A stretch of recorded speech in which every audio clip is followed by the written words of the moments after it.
بسم الله الرحمن الرحيم. إلى حضرة النبي المصطفى رسول الله صلى الله عليه وسلم وآله وأزواجه وذريته وأهل بيته ومريده وتابعيهم وتابع التابعين بإحسان إلى يوم الدين، وخصوصا إلى ما شيخنا بالأجر وشيخنا محمد علي رمضان وعلى جميع رمضان الحي الحي أسمع من عبد الرحمن محمد مشهد عبد الفتاح الشيخ حفظه.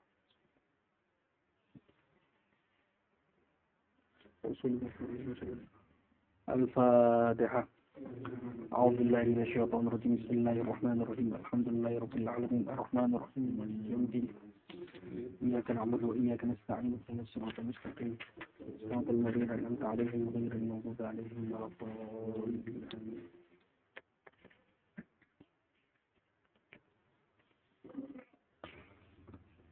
بسم الله الرحمن الرحيم. قال الشيخ المؤلف رحمه الله تعالى ونفعنا به.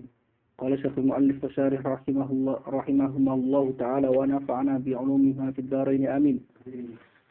قال والفرض والواجب مترادفان خلافا لأبي حنيفة وهو لفظي. Jadi seperti yang biasanya kita lakukan, mungkin kita baca dulu dari awal ya. Bismillahirrahmanirrahim.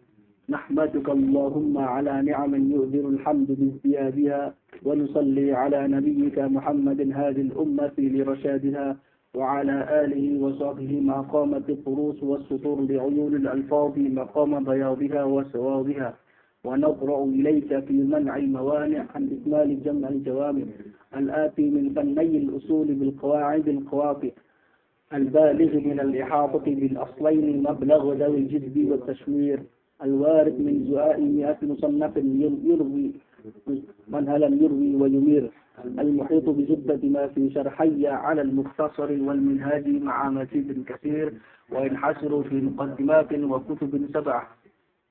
الكلام في المقدمات أصول الفقه أدلة الفقه إجمالية وقيل معرفتها أو الأصولي العارف بها وبطرق استفادتها ومستفيدها. والفقه العلم بالأحكام الشرعية العملية المكتسب من أدلتها التفصيلية والحكم خطاب الله تعالى المتعلق بفعل المكلف من حيث إنه مكلف من ثم لا حكم إلا لله. والحسن والقبح بمعنى ملاءمة الطبع ومنافرته وصفة الكمال والنقص عقلي وبمعنى ترتب الذم عاجلا والعقاب آجلا شرعي خلافا للمعتزلة. وشكر المنعم واجب بالشرع إلى العقل ولا حكم قبل الشرع بل الأمر موقوف إلى وروده. وحكمت المعتزلة العقل فإن لم يقضي فثابتها لهم الوقف عن الحظر والإباحة. والصواب امتناع تكليف الغافل والملجأ وكذا المكره على الصحيح ولو على الغفل وإثم القاتل لإنكاره نفسه. ويتعلق الأمر بالمعلوم تعلقا معنويا خلافا للمعتزلة. فإن اتصل الخطاب الفعل ابتداء جازما فإيجاب أو غير جازم فندب أو الترك جازما فتحريم أو غير جازم بنهي مخصوص فكراهة أو بغير مخصوص فاختلاف الأولى أو التخيير فإباحة. وإن ورد سببا وشرطا ومانعا وصحيا وفاسدا وضبط وقد عرفت حدودها. والفرض والواجب مترادفان خلافا لأبي حنيفة. والمستحب والتطوع والسنة والمندوب والمستحب والتطوع والسنة مترادفة خلافا لبعض أصحابنا. ووجوب إتمام الحج ولا يجب بالشروع خلافا لأبي حنيفة. ووجوب إتمام الحج المندوب لأن نفله كفرضه نية وكفارة وغيرهما. Alhamdulillah. Jadi perlu diulang-ulangi pembacaan itu dan saya sangat menganjurkan untuk dihafalkan karena ilmu usul fikih itu ilmu mustalahat. Mustalahat itu berkaitan dengan ta'rif. Karena ta'rif itu harus hafal ta'rif-ta'rifnya supaya jamin dan mani. Karena menghafal itu salah satu metode memahami. Kadang kita kalau memahami sesuatu itu nggak paham. Tapi ketika dihafalkan itu kita nggak paham terus tiba-tiba dibaca tiba-tiba paham. Karena ta'amulnya lebih banyak. Kalau orang hafalnya baca otomatis bacanya berkali-kali kan. Makanya itu saya kira Imam Nawawi itu hafal kitab Al-Wasit saya kira. Soalnya Imam Nawawi pernah dikritik oleh orang Katanya tidak sesuai dengan takbir di Al-Wasitnya Al-Ghazali. Baca Al-Wasit itu segini. Tapi beliau bilang, kok bisa ada orang nyalain saya? Saya baca Al-Wasit itu ratusan kali. Hafal berarti beliau. Kemungkinan hafal. Kemungkinan besar hafal. Jadi kalau murojaah itu kan, ya kan, otomatis berkali-kali ya. Orang hafal Quran kan murojaah, berarti berkali-kali ya. Baca buku, baca kitab juga murojaah juga berkali-kali kalau dihafalnya. Jadi wajar. Tapi ala kulli hal itu salah satu cara metode yang dikembangkan di lembaga-lembaga muktamar di seluruh dunia, termasuk di Indonesia kan hafalan.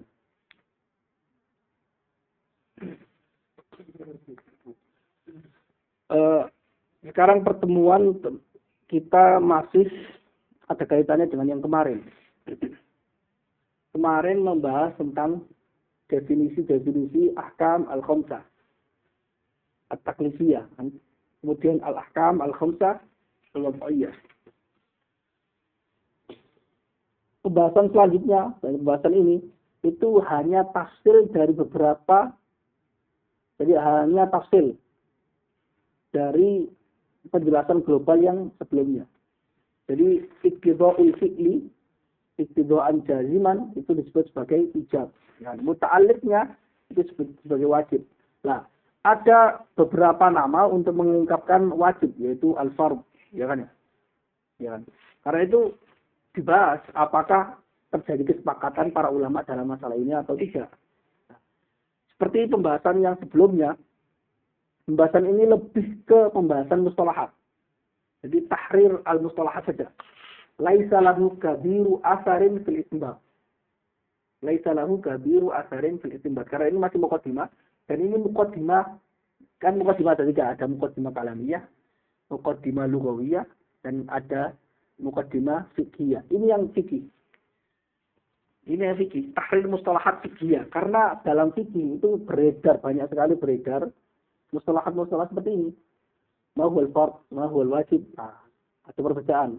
Karena kitab ini, kitab Jamul Jawami' oleh para ulama itu dikategorikan sebagai kitab-kitab mutaakhir yang menggabungkan antara mazhab mutakallimin dan mazhab fuqaha. Fuqaha itu Hanafiyah.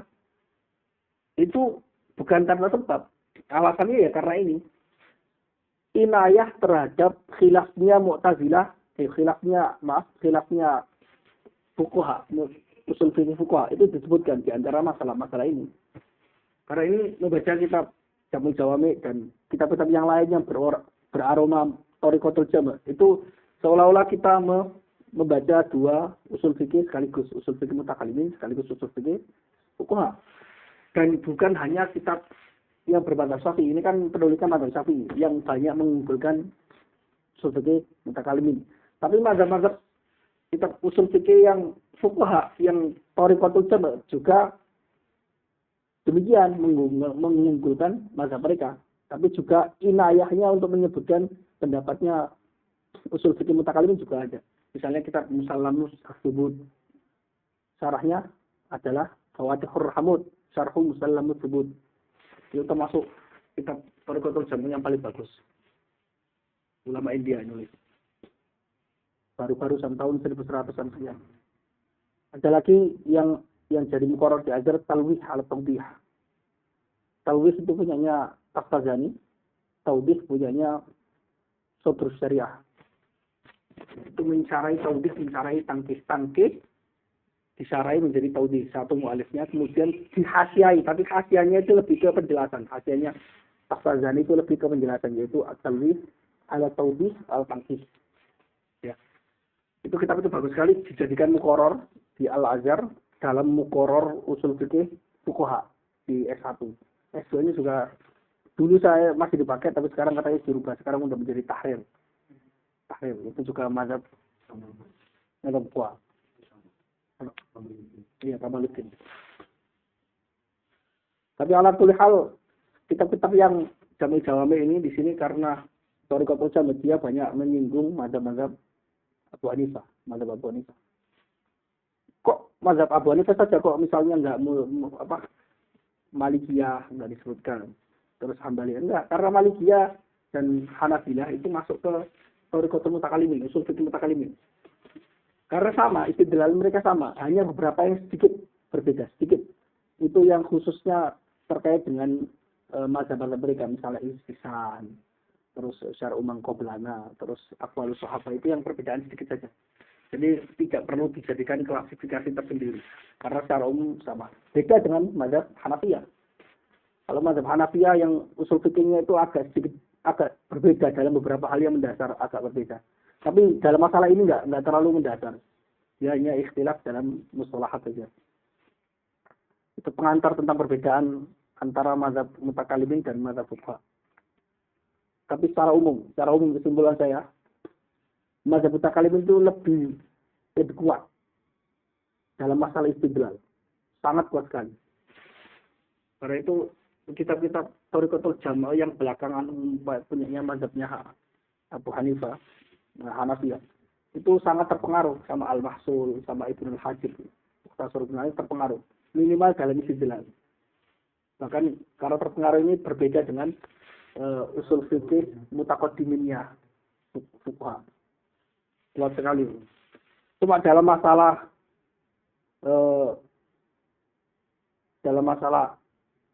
tatbiknya, asar usul fikihnya, memang kurang banyak disebutkan dalam kitab-kitab usul fikih mutakalimin.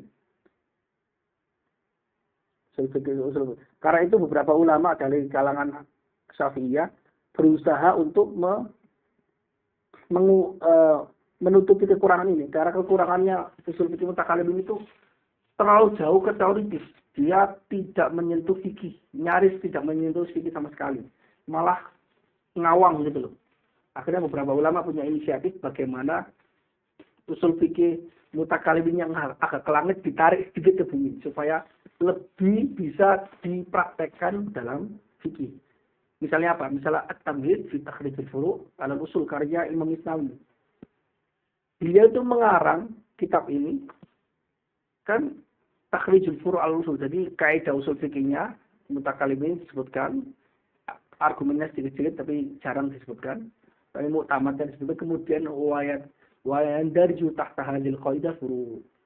Jadi dijadikan seperti qawaid fikih, tapi dia qawaid usuliyah. Itu kan untuk menjembatani supaya kaidah-kaidah usul fikih itu bisa diketahui aplikasinya dalam fikih. Karena meskipun tidak disebutkan dalam kitab usul fikih mutakalimin, sebenarnya orang yang nulis itu paham. Ini pasti ada furuknya, pasti ada furuk yang dibangun di atas kaidah ini. Setiap kaidah dalam usul fikih itu selalu ada furuk yang berkaitan, disebutkan atau tidak. Kenapa dalam usul fikih mutakalimin tidak disebutkan? Karena mimbabi tajridi al-ilmi an ghairihi. Jadi satu ilmu jangan dicampurkan dengan ilmu yang lain. Kalau disebutkan banyak sekali furuk-furuk, nanti itu jadi kitab fikih. Nah ini yang tidak dilakukan oleh ulama Hanafiyah. Hanafiyah banyak sekali menyebut furuk-furuk fikih dalam kitab-kitab usul fikihnya. Jadi dia amassu bil furuk minal usul.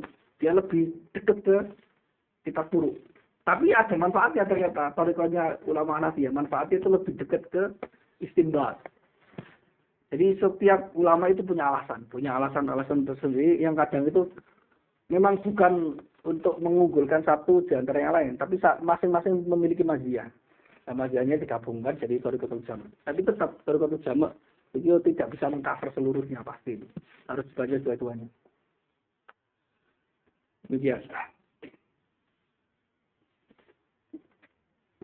Fardu dan wajib. Qala wal fardu wal wajibu mutaradifani khilafan li Abi Hanifah wa huwa lafzi. Fardu dan wajib itu adalah sinonim. Sinonim itu adalah dua kata memiliki satu makna. Ini kan jadi ilmu mantiknya kan. Ada mutaradif, ada mutawatir. Ya kan itu mantiknya dibuka lagi kalau. Tapi intinya ini sinonim. Dua kata yang memiliki satu makna. Kalau yang satu kata memiliki dua makna itu apa? Mustarab, ya kan ya. Seperti itu. Jadi lawannya mutaradif itu dibalik-balikannya itu mustarab. Jadi seperti itu. Menurut kita, menurut ulama Syafi'iyah, menurut ulama mutakalimin, fardu dan wajib itu mutaradifan, sinonim. Dua-duanya bisa menempati posisi yang lain. Jadi kita menyebut as-sholatu wajibun, na'am. As-sholatu fardun, na'am. Bisa. Karena itu mutarotif. Terkadang kita menyebut sebagai fardu, terkadang kita menyebutnya sebagai wajib. Itu mujarab mustalahat. Intinya pokoknya iktida'ul fi'li, iktida'an jaziman, fa'ijab. Atau fafard. Sama aja. Khilafan li Abi Hanifah. Beda halnya dengan Imam Abu Hanifah. Imam Abu Hanifah mentaksis. Membedakan, bukan mentaksis. Membedakan antara ja'alahu mubayinan. Ja'alal fardhu mubayinan lil wajib. Menjadikannya berbeda. Bedanya apa? Imam Abu Hanifah lebih melihat fardu dan wajib dari sisi yang lain, bukan sekedar apakah dia wajib diamalkan atau tidak. Tidak. Kalau kita kan wajib, pokoknya iktida'ul fi'li jalan wajib diamalkan. Kalau tidak diamalkan, mendapat dosa. Kalau dikerjakan, mendapat pahala. Imam Abu Hanifah juga mengatakan demikian, fardu dan wajib sama-sama wajib diamalkan. Kalau tidak dikerjakan, mendapat dosa. Kalau dikerjakan, mendapat pahala. Tapi menambahkannya dengan pandangan yang lain. Pandangan apa? Yaitu bagaimana satu hal ini disebut sebagai wajib atau fardu lewat jalur apa? Apakah jalurnya eksekutif yaitu qadhi, pakai jalur qadhi, atau jalurnya ekonomi yaitu dhonni? Jalurnya pakai jalur dhonni atau jalur qadhi. Jadi kalau masa bata bidalil dhonni, masa bata wujubuhu bidalil dhonni, fahuwa wajibun inda Abi Hanifah. Wa masa bata wujubuhu sama-sama wujubu bidalilin qat'i fasammahu Abu Hanifah fardhon sebagai fardu. Nah, kalau ulama Syafi'iyah enggak, sawaun tabata bidalilin dhanni au qat'i fahuwa wajib au fardhun, wajaba imtithaluhu wajaba fi'luhu. Ya kan ya? Karena masalah torik saja itu enggak ngaruh, karena di dalam di awal-awal usul fikih kita menhad dalil qati' ala wujub ittiba'i dhann. Baik itu dalilnya qati' atau dhanni, kalau dalam masalah fikih dua-duanya wajib diamalkan. Malah fikih kebanyakan itu dhanni dalilnya. Nyaris tidak ada yang qati', kecuali masalah-masalah yang ma'ulima minad-din bidarurah. Kebanyakan masalah semua ma'ulima minad-din bidarurah rukun Islam itu semuanya qati', dalilnya qati'. Paling tidak tadhafurul adillah, kumpulan adillahnya itu menjadikannya jadi qat'i. Meskipun person-person dalil dalil itu dhanni, meskipun ya. Tapi majmu'uhu yustafadu minhu al-qata'. Selain itu ada yang lain, yang ma'ulima minadin darurah, yang enggak di luar itu, tapi dia juga qat'i. Beberapa hal, tapi dia bukan ma'ulima. Ada yang qat'i tapi tidak sampai mencapai derajat ma'ulima minadin darurah. Karena ma'ulima minadin darurah itu level tertinggi. Jadi dia wajib qat'i, dan dia itu tidak ada perbedaan pengetahuan tentang hal ini antara orang alim dan orang awam. Ma'yastawfihi al-alimu wal jahilu fi ma'rifatihi, itu ma'ulima minadin darurah. Pasti otomatis qat'i. Tapi yang qat'i itu derajatnya levelnya di bawah ma'ulima minadin darurah. Dia qat'i dalilnya, cuma dia layu lalu bidarurah. Kadang itu orang jahil nggak tahu, orang alim saja yang tahu gitu. Beberapa masalah. Nah itu perbedaannya. Jadi perbedaannya Abu Hanifah itu dia lebih memandang ke masalah subut, torikus subutnya. Hal ya butuh bidalil dhanni atau bidalil qat'i. Karena itu mereka menyebut sholat witir itu sebagai wajib. Karena dia dalil wajibnya witir. Menurut Abu Hanifah witir itu wajib. Itu dalilnya dhanni. Qiraatul Fatihah juga wajib. Karena dia pakai dalil dhanni. Khobar ahad. Man lam yaqra' bi Fatihatil apa? La sholata liman lam yaqra' bi Fatihatil kitab, itu khabar wahid. Jadi itu disebut sebagai wajib. Qiraatul Fatihah fi sholati wajibun laisa fardun. Kalau kita ya wajib ya fardu. Ya. Kalau wujub shalawatul khams ya fardu. Nah, ini disebut sebagai wa huwa lafdhiyun, karena Imam Tajuddin Subki itu lafzi saja. Kenapa? Li'anna al-ikhtilaf yarji'u ila mujarradil alfaz wa tasmiyat. Itu saja. Tidak ada asarnya. Nanti disebut disebut asarnya, tapi ternyata sebenarnya itu bukan, tidak mempengaruhi status lafzinya. Di dalam kitab Wahidul Usul disebutkan khilaf mana yang disebut sebagai khilaf lafzi dan ada yang khilaf manawi. Ya kan ya? Pertama, khilaf yang yarji'u ila mujarradil mustalahat itu disebut sebagai khilaf lafzi. Yang kedua, khilaf yang tidak ada asarnya itu juga disebut sebagai khilaf lafzi, tidak manawi, tidak ada asarnya. Tidak ada perbedaan dalam prakteknya, dalam tatbiknya. Nah, ini juga sebenarnya tidak ada perbedaan, tapi ada beberapa ulama mengatakan ini ada perbedaannya. Perbedaannya, kalau fardu menurut Abu Hanifah, kalau fardu dan wajib itu harus dibedakan. Kenapa? Karena kalau mengingkari fardu, yaitu ma'ulima qat'an, itu jadi kafir. Jahidu yakfuru jahidu al-fard. Bi khilafi jahidu wajib, tidak jadi kafir. Tapi saya agak sedikit kurang pas dalam hal ini. Dalam arti bukan pas dia itu. Kurang tafsir berarti ini. Karena jahidul qat'i itu layak fur mutlakon. Karena qat itu dibagi menjadi dua macam. Ada yang qat'i tapi maklum minati bidururo. Ada yang qat'i dan ghair maklum minati bidururo. Kalau dalam fikih beberapa hal itu qat'i. Kalinya qat'i sekali. Tapi laisa makluman bidururo. Laisa makluman bidururo. Kenapa? Karena bahkan mengingkari ijma kan dalilnya qat'i. Mengingkari ijma. Itu dua macam. Ijma yang mencapai maklum minatin darurah, yaitu ijma yang sharih. Ya kan ya? Itu juga itu baru yang kafir. Tapi kalau ijma yang subuhi tidak sampai kafir. Intinya itu kalau dalam beberapa kitab yang saya baca, intinya itu kenapa kok qat'i ditakfir, qat'i yang maklum minatin darurah ditakfir, itu tidak ditakfir. Intinya itu di persoalan status. Bahwasanya orang yang mengingkari hal ini apakah dia dianggap sebagai mengingkari agama atau tidak. Mengingkari agama atau tidak. Karena sepakat semua orang, mengingkari agama, kebenaran agama itu kafir. Nah kalau mengingkari sebagian furu' fikih, lihat apakah pengingkaran terhadap ini disebut sebagai pengingkaran terhadap agama atau tidak. Para ulama berpikir, kalau ini sudah sangat diketahui luas dan semua orang tahu, sekira orang-orang berpandangan orang yang mengingkari hal ini pasti orang yang bermasalah, menghina agama, itu kafir. Mereka nyebutnya al-ma'lum minatin darurah. Diketahui dari agama secara pasti. Tidak ada alasan seorang apapun untuk mengingkarinya. Kecuali orang yang baru masuk Islam ya. Enggak, kita pembahasannya bukan orang yang qoribul ahdi bil Islam, enggak. Tapi orang yang sudah lama hidup di Islam terus. Kok mengingkari hal itu? Kafir. Alasannya ya karena itu. Nah, ada beberapa amalnya yang secara akal atau secara zauk itu dia punya kemungkinan dia enggak menghina agama gitu. Punya kemungkinan enggak menghina agama. Dia hanya tidak tahu kayak gitu. Karena itu karena hal ini tidak maklum minatin bidururah. Maklum minatin bidururah. Karena itu asas takfir dan tidak itu sebenarnya asasnya di situ. Asasnya, dasarnya itu di situ. Apakah itu menghina agama atau tidak? Nah, yang menganggap seseorang menghina agama dan tidak itu harus ulama. Bukan orang nggak ulama.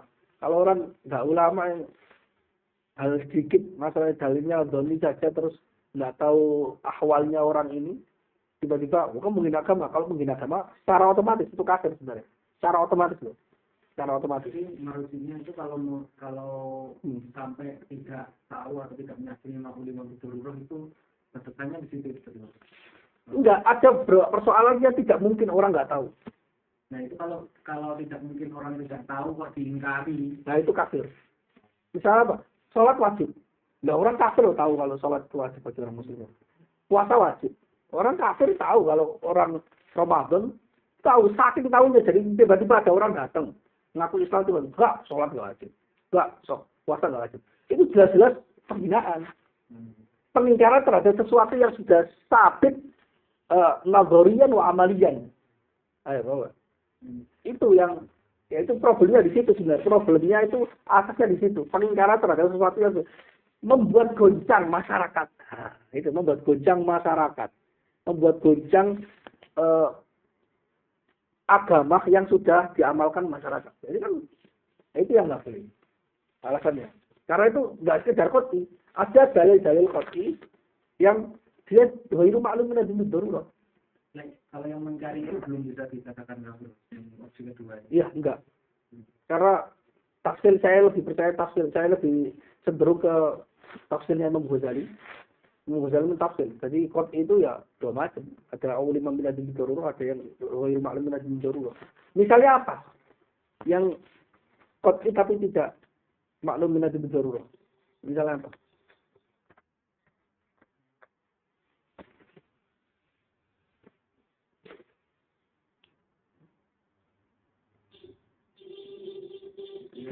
Disyariatkannya masruh. Disyariatkan masruh. Itu qat'i dalilnya, qat'i sekali karena sudah diamalkan oleh Rasulullah dan diamalkan oleh para sahabat dalam banyak sekali kasus. Banyak sekali kasus. Bahkan saking qat'inya ini ada beberapa masalah sahabat atau tabi'in yang mengingkari masru'iyat masruh itu kafir. Maksudnya ini ingin mengkritisi Syiah sebenarnya. Syiah itu seingat saya tidak mempercayai masruh. Enggak usah. Tapi itu enggak. Para ulama enggak. Ini dalilnya qat'i tapi ghairu ma'lumin min ad-darurat. Berapa banyak sih orang muslim yang tahu kalau masruh itu disyariatkan? Berapa banyak? Ya banyak, cuma enggak sebanyak sholat itu wajib, enggak sebanyak itu. Ya kan ya? Itu qat'i, dalilnya qat'i. Oh, dilakukan berkali-kali semuanya, Pak. Ya kan ya? Kalau saya salah dalam masalah contoh-contoh ini bisa diingatkan. Saya ingat saya seperti itu. Tapi saya ingat sekali qat'i itu ada tafsirnya. Enggak semua qat'i, bahkan enggak semua mujma' alaih loh. Bahkan enggak semua mujma' alaih itu maklum min ad-darurat. Mujma' alaih misalnya apa? Imamatu Abi Bakr. Qabla Umar, qabla Ali. Itu ijma' enggak ada yang mengingkari.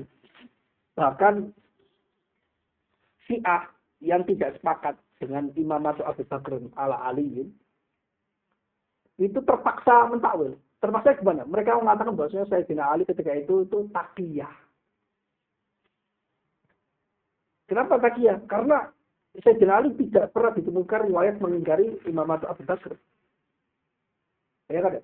Saking mujma'alnya sampai Syiah itu yang mengunggulkan Sayyidina Ali sampai mentakwil sikapnya Sayyidina Ali sebagai taqiyah. Padahal itu blunder juga. Syiah di sini blunder. Blundernya kenapa? Loh, kamu itu tahu Sayyidina Ali itu makomnya derajatnya tinggi sekali. Bahkan kamu mengunggulkan derajatnya Sayyidina Ali di atas Abu Bakar. Tapi kok kamu menganggap bahwa Sayyidina Ali itu nggak berani melawan Abu Bakar? Sampai taqiyah takut dengan Abu Bakar. Berarti kamu merendahkan derajatnya Sayyidina Ali. Ini blunder. Tapi blundernya itu karena apa? Karena terdesak dari yang mujma' alaih tadi. Semuanya sepakat bahwasanya Imam Abu Bakar itu qabla Ali. Paham? Qabla Ali. Tapi Syiah itu nggak kafir dalam masalah ini. Nggak ada orang mengkafirkan Sayyidina Syiah hanya karena dia tafdilu aliyin ala Abu Bakar saja. Kalau ada yang mengkafirkan Syiah dalam masalah ini, itu hulu dia. Nah, ada ulama Ahlussunnah yang mengkafirkan Syiah dalam masalah ini. Nah, Syiah apakah kafir? Enggak, ada tafsir. Kalau dia mengingkari Quran, keaslian Quran ya kafir. Itu kan maklum min ad-darurat dia. Kalau sekedar hanya khilafnya lebih unggul Sayyidina Ali dan sebagainya, itu enggak sampai kafir. Dia hanya fasik saja karena ya jahidul mujma' alaih. Kenapa? Karena Syiah juga sebenarnya punya sedikit subhat. Subhat itu maisbil dalil ya. Subhat itu kenapa disebut subhat? Karena dia itu menyerupai dalil, tapi dia bukan dalil sebenarnya. Kenapa? Karena manaqibnya Sayyidina Ali itu paling banyak dibandingkan sahabat yang lain. Paling banyak. Bahkan Abu Bakar, Umar itu kalau dikumpulkan manaqibnya cuma berapa lembar gitu. Fadhail Sayyidina Ali itu berjilid-jilid. Ya, Sayyidina Ali dari kecil sama Rasul. Sayyidina Abu Bakar itu sudah besar baru sama Rasul. Sayyidina Ali dari kecil. Yang ngasuh Rasul itu Sayyidina Ali. Yang ngasuh Sayyidina Ali. Rasul itu Majlis bil Qalb. Yang ngasuh Sayyidina Ali itu Rasul. Jadi manaqibnya banyak gitu. Yang paling lengkap informasinya tentang Nabi Muhammad itu Sayyidina Ali. Jadi agak sedikit wajar saya bilang agak ya, meskipun ini salah. Itu ada sebagian kelompok Islam yang sangat mengagungkan Sayyidina Ali, sangat cinta dengan Sayyidina Ali. Bahkan yang dinikahkan dengan putrinya Rasul yang nanti akhirnya menjadi habaib di seluruh dunia. Itu Sayyidina Ali, bukan Sayyidina Abu Bakar, bukan Sayyidina Umar. Nah, jadi ada sebuah di situ. Nah, tapi cara berpikirnya si ayahnya agak sedikit bermasalah. Ya karena itu. Terpaksa, karena itu saking mujba alaihnya, terpaksa menggunakan teori, memunculkan teori lagi, teori kajian. Banyak teorinya si ayah itu muncul karena politik. Jadi bahaya loh. Orang terlalu fanatik politik itu bahaya. Bisa memunculkan teori-teori yang aneh. Beneran. Itu beneran. Tak ada politik kita muncul teori kayak gini gitu. Aneh ya itu sejarahnya sih dari dulu si A. Yang ngomong kayak gini dulu itu saya tahu kayak gitu. Si A itu dibangun dari politik. Kemudian politiknya diyakini sekuat-kuatnya menjadi akidah. Awalnya politik, awalnya kan politik. Abu Jora bilang kayak gitu kan politik kan. Jadi orang yang terlalu politik itu dia itu ada bau-bau sih sebenarnya. Iya, yang terlalu politik kan ya. Politik. Ini banyak sekte Islam itu muncul dari politik. Jadi nggak usah terlalu santai lah ya, politik itu kayak main game gitu aja, kadang kalah kadang menang gitu aja. Tapi ya kalau main PS kalah terus ya belajar lagi harusnya. Itu wahwa lafzi. Ini disebut sebagai, kita kembali lagi wahwa lafzi. Klasifikasi seperti tadi mazhabnya Imam Ghazali. Ya, ini Ghazali. Dan mazhab jumhur usulnya sebenarnya seperti itu. Ada yang mentafsir, ada yang tidak. Dalam arti itu mungkin agak kalimat-kalimatnya agak mujmal gitu aja. Banyak kalimat kayak gitu. Banyak kalimat itu. Orang itu. Oh, itu harus ditakwil. Kalimat para ulama beberapa hal itu dalam masalah seperti itu kadang ditakwil. Mengingkari ini kafir. Itu ada. Dari Abu Hanifah ya ada. Dari Imam Syafi'i juga ada. Gitu.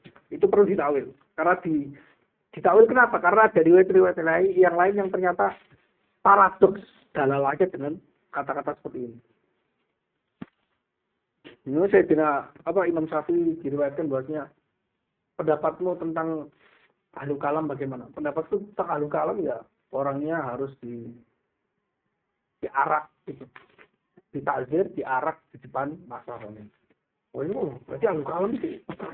Seolah-olah posisinya itu lebih dari kafir kan? Kafir pun masa harus diarak gitu. Bahkan nggak dikuburkan di kuburan muslim. Ya kali gitu, tapi kan nggak sampai diarak kan? Gitu. Itu seolah-olah hal-hal yang sebenarnya nggak qat'i, tapi dijadikan qat'i dan nggak maklumin dulu. Itu seolah-olah, tapi ada takwilnya. Ternyata ahlu kalam di zamannya Syafi'i itu bukan syariah, bukan gila zaman itu. Itu min babit takdir saja, min babit. Bahkan saya mendapat keterangan dari saya istri kalau nggak salah. Orang Arab itu kalau saking jengkelnya, saking marahnya dengan orang lain, dia nyebutnya kafir. Tapi maksudnya bukan kafir itikadi. Buruk sekali gitu loh. Karena dari beberapa para sahabat itu antara Sayyidina, makanya ketika perang Jamal atau perang Siffin kalau salah beberapa sahabat yang Sayyidina Aisyah yang mengeluarkan kata-kata kafir, kafar Abu Hurairah, kafar gini-gini. Maksudnya bukan kafir gitu. Maksudnya bukan kafir itikadi. Itu maksudnya marah benar-benar mengingkari. Karena kafir kan maksudnya kafar, maksudnya itu menutupi informasi dan sebagainya. Seperti itu. Tapi bukan kafir. Ada beberapa hadis yang mengindikasikan ada seperti itu. Itu harus dicari jelas. Ya, harus. Kafir itu persoalan berat. Hadis cuma cari di. Seingat saya di Sahih Bukhari itu ada. Dan itu seingat saya tentang persoalan kosor kalau nggak salah. Kosor sholat kalau nggak salah lah. Itu kan diriwayatkan kalau Sayyidina Abu Hurairah punya riwayat bahwasanya syariat sholat ketika musafir ya kosor 2. Ya kan ya? 2 gitu. Tapi kalau Sayyidah Aisyah ngomong enggak 4 tapi di diskon dari 2. 4 diskon dari 2. Itu khilaf terus enggak terima dengan riwayat itu terus akhirnya dibilang kafaro. Tapi itu bukan masalah, bukan berarti sahabat mengkafir lagi ya, enggak. Itu si A menganggapnya itu pakai dalil-dalil seperti itu si A. Oh ini mengkafirkan ini. Intinya dalil itu enggak dibaca syarah-syarahnya. Tapi terlalu jauh lah pokoknya. Wah gua lafzi. Pokoknya ini menurut Imam Tajbir itu lafzi karena perbedaannya lain salah asar di ya hanya mujarradul mustalahat. Oke, kita masuk ke syarahnya. Qala syarih, la farqa indana bainal fardi wal wajib. Tidak ada perbedaan menurut kita, menurut Syafi'iyah, antara fardu dan wajib. Tidak ada perbedaan. Bal huma mutaradifan. Keduanya hanya sinonim. Ala musamman wahid. Keduanya hanya sinonim atas kandungan makna yang satu. Musamma itu kandungan makna. Kalau ism itu namanya, ism itu luarnya, musamma itu kandungannya. Jadi dia hanya mutaradif, sinonim, dua lafaz sinonim atas satu makna. Kandungan makna. Satu makna. Ya kan ya? Wa huwa ma sabaq. Apa sabaq? Wa huwa ma sabaq. Itu yang telah lalu. Iktida'ul fi'li, iktida'an jaziman. Fa'ijab, fa'fard, sama gitu. Wa huwa ma sabaq. Jadi musaman wahidnya itu sama. Kandungannya itu kan sama. Kalau disebut fardu atau disebut wajib, itu dua-duanya wajib diamalkan dengan perintahnya itu dengan kuat, dengan kokoh. Yaitu iktida'ul. Karena apa? Fardu lahu makna iktida'ul fi'li, iktida'an jaziman. Kama andal wajib lahu makna iktida'ul fi'li, iktida'an jaziman. Sama. Wa huwa ma sabaq. Maknanya sama. Musaman wahidnya di situ. Ini ngeripernya ke bab sebelumnya. Yani, wahtajjal imamu Abi Bakr ibn Sam'ani fi amalihi bi hadisil a'rabi. Ibnu Sam'ani dalam Qati'ul Adillah kalau nggak salah kitabnya itu.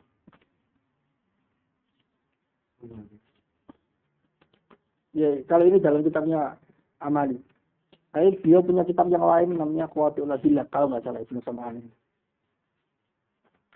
Itu berhujjah bahwasanya tidak ada perbedaan antara fardu dan wajib dengan satu hadis, yaitu hadisul Arabi. Hadis Arabi itu disebutkan di setelahnya ini, halaman 132 ini. Hal alayya ghairuhunna. Jadi ada Arabi datang ke Rasulullah. Apa yang wajib aku lakukan sehingga saya masuk surga? Nabi menjawab bahasanya kamu wajib sholat, wajib zakat, wajib puasa, wajib kalau kamu mau wajib haji. Terus syahadat otomatis kan. Terus tanya beliau, orang Arab ini, sahabat yang Arab ini tanya, hal alayya ghairuhun? Apakah saya wajib melakukan yang lain selain 5 itu, selain rukun Islam itu? Nabi bilang, la illa an tatawwa. Enggak wajib kecuali kamu tatawwu, menambahkan amalan-amalan sunnah. Ya kan ya? Berarti kata-kata Nabi la illa an tatawwa, ada ilahnya an tatawwa itu berarti menunjukkan bahwasanya tidak ada perbedaan antara fardu dan wajib. Karena kalau ada perbedaan pasti Nabi menjelaskan. Iya kan ya? Seolah-olah ada tiga martabah. Seolah-olah ada fardu, wajib, dan sunnah. Nah, Nabi itu hanya menjelaskan 2 martabah saja. Hal alayya apa enggak? Ada lagi yang lain? Lah, berarti ada 2 martabah yang wajib alayya dan illa an tatawwa. Ya kan? Berarti ini bukti bahwasanya taksimnya sunai. Taksimnya sunai, bukan sulasi sebagaimana dikatakan Abu Hanifah. Ya kan?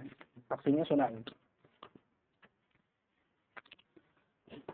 Abu Bakar Ibnu Sam'ani dalam kitab amalnya, Amalihi, diimlakkan. Berarti itu kitab ditulis tapi nggak pakai dia nyimlak ke muridnya. Disebut amal. Banyak kitab-kitab yang disebut amali. Berhujjah dengan hadis al-Arabi, fa inna Nabiyya sallallahu alaihi wasallam lam yaj'al bainal fardi wa tatawwu wasithah.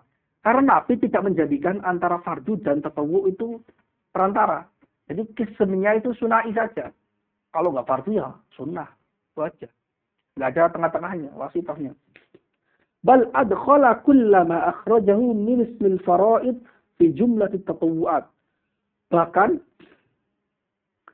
Nabi memasukkan semua yang dikeluarkan dari nama fardu, memasukkannya ke dalam jumlah tatawu, ke dalam kelompok tatawu'at. Jadi fi'nya itu muta'alliqnya adkhala. Muta'alliq yang kedua. Adkhala kan punya dua maf'ul kan. Maf'ul. Maf'ul yang pertama kullah. Fi jumlah tatawu'at itu maf'ul yang kedua, tapi maf'ul yang kedua itu pakai bil harfi, muta'addi bil harfi. Yang kedua. Walau kana wasitotun la bayyanaha, andai kata ada wasitoh, ada perantara, wasitotun ya bacanya. Meskipun itu wasitoh itu bisa dimaknai lafadznya mu'annas, tapi sering sekali dianggap sebagai mudzakkar. Karena ditakwil mudzakkar. Wasit bisa wasit atau al-wasat bisa. Mu'annas lafzi saja, mu'annas lafzi. Karena itu ya walau kana, jadi kana di sini kana tamah, bukan kana nakisah. Kalau kana nakisah butuh khobar kan? Butuh khobar kana. Kalau kana tam itu maksudnya ada. Terjemahannya ada. Ya tamah, enggak butuh khobar. Andai kata ada wasito pertengahan antara fardu dan sunnah, pasti Rasul menjelaskan. Kenapa nggak boleh? Kenapa harus menjelaskan? Karena itu fi maqamil haja digabungkan dengan kaidah yang lain. Jadi la yajuzu ta'khirul bayan an waqtil hajah. Itu kaidah usul fikih. Tidak boleh, dalam kaidah usul fikih tidak boleh Rasul itu mengakhirkan penjelasan saat dibutuhkan. Dari waktu dibutuhkan. Nah ini kan seorang Arabi tanya, hal alayya ghairuhun. Berarti jawabannya Nabi itu harus lengkap di situ. Karena dibutuhkan. Ya kan? Dibutuhkan. Itu dalil. Itu jadi dalil kenapa wasito di sini tidak ada. Dan dikatakan kalau ada wasito, pasti dijelaskan. Ini meriset ke kaidah yang lain. Nah, kaidah usul fikih itu saling mengikat satu dengan yang lainnya ya. Jadi dalam beristimbat itu nggak melulu satu kaidah. Dalam beristimbat itu kadang satu dalil itu dibuat istimbat menggunakan beberapa kaidah sekaligus. Di antaranya ini dua kaidah sekaligus. Takhirul bayan an waqtil hajah. Tapi boleh ya juzu takhirul bayan an waqtil khitab. Jadi ada dua hal. Pertama, waqtil hajah sama waqtil khitab. Kalau waktu hajah, waktu dibutuhkan itu harus lengkap penjelasan Nabi. Kalau enggak, itu berarti kita menganggap, kalau enggak lengkap, berarti kita menganggap bahwasanya Nabi itu mufassir, teledor dalam menjelaskan. Dibutuhkan tapi tidak dikasih lengkap. Nah itu teledor dalam risalah. Dan itu enggak mungkin, mustahil. Ya kan ya? Karena itu berarti, itu pasti sudah lengkap. Gitu. Tapi kalau takhirul bayan an waqtil khitab, diperbolehkan.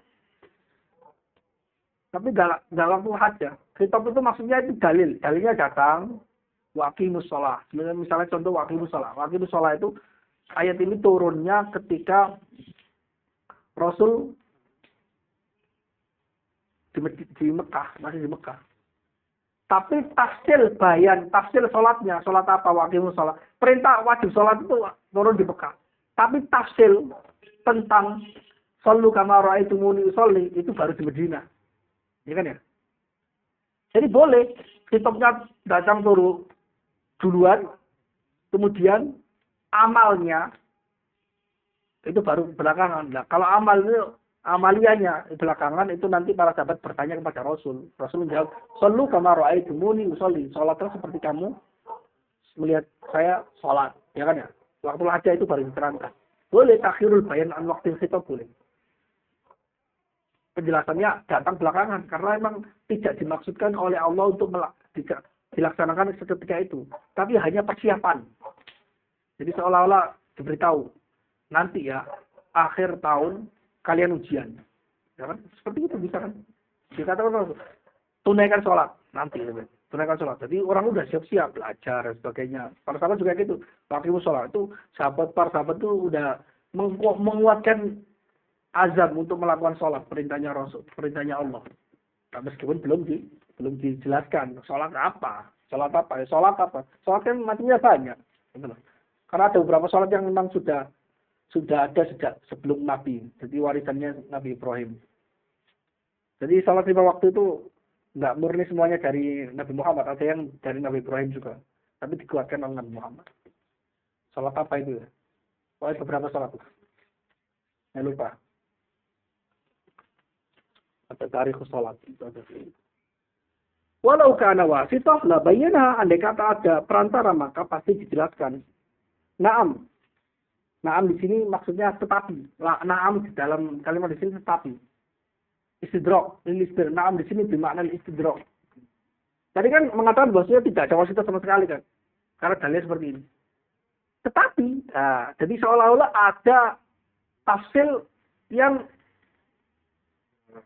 berbeda dari penjelasan sebelumnya. Ada yang diralat beberapa tafsirnya. Karena itu ada na'am, istidrak. Istidrak itu maknanya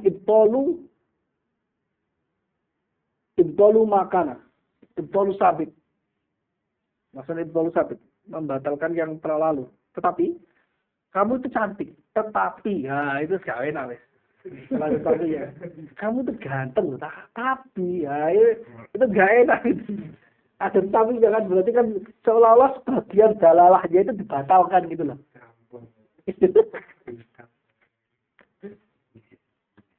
Jadi jangan ada tetapi, saat gombal jangan ada tetapi. Naam, tetapi farraqa ashabuna baina rutabil wajib. Tapi nanti mengatakan bahwa tidak ada wasitah sama sekali, tidak ada penengah-tengah antara wajib dan sunnah. Tapi sebagian ulama kita, ulama Syafi'iyah itu memang membedakan beberapa derajatnya wajib. Haitsu ja'alu ar-rukna fil haji ma lam yujbar bid-dami wal wajiba ma yujbaru bidani.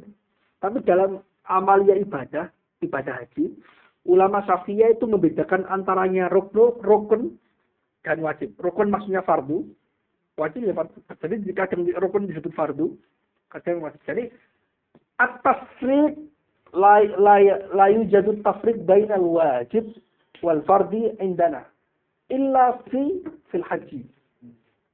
Illa fil haji. Jadi seolah-olah seperti mazhab Abu Hanifah. Dan ini juga yang dibuat senjatanya ulama Hanafiyah untuk menyerang balik ulama Syafi'iyah. Kamu mengatakan itu wajib, fardu tidak ada bedanya, tapi dalam masalah haji kamu membedakan. Berarti sama dengan kita juga membedakan dalam beberapa kasus. Ya kan?